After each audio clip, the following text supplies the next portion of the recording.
spent 1 week on this, I can almost guarantee the amount of hitting that your toddler was doing would drastically decrease, like in half, if not stopping altogether. And no, it's not putting them in timeout. No, it's not taking away their screen time when they don't listen. No, it's not yelling at them every time they hit. It is learning to incorporate prep to teach them the skills they need so that they're not hitting in the wrong way. When I started doing this with my daughter when she was around 2.5 was when I saw a drastic 180 within a matter of like 2 weeks, from her being really rough with the baby, pushing his bouncer, hitting him all the time, to being so good around him to the point where I could go sit at the table, I could drink my hot coffee for 10 minutes and not have to be like a personal bodyguard to the baby to make sure she wasn't hitting him. Prep is the first piece that I talk about in my toddler tantrums guide. It's the part of the framework that honestly I think is the most magical, because it's the thing that most parents aren't doing, and it's so simple, right? So the whole idea of prep is this idea that when your toddler is doing a behavior you don't want them to do,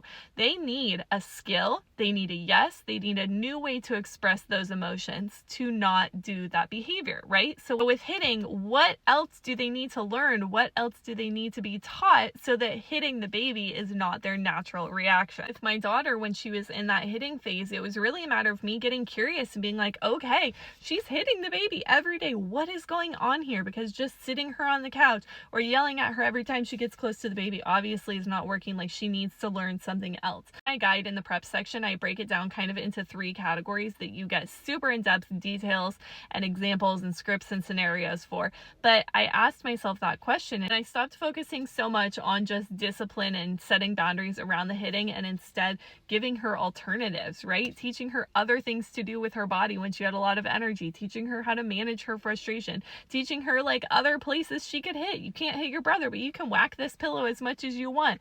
That is when things changed, because then she actually learned what she needed to learn so that the hitting wasn't her like instinctual reaction. Prep is honestly the missing piece, I think, for so many parents. It's not going to stop any behavior completely, right? Your toddler is still a toddler. They're still going to quote unquote misbehave sometimes because they're tiny little humans living on this earth and they have virtually no impulse control. But it can make a huge difference to where the hitting stops like 90 or 95% when you start actually giving them alternatives, teaching them what else to do.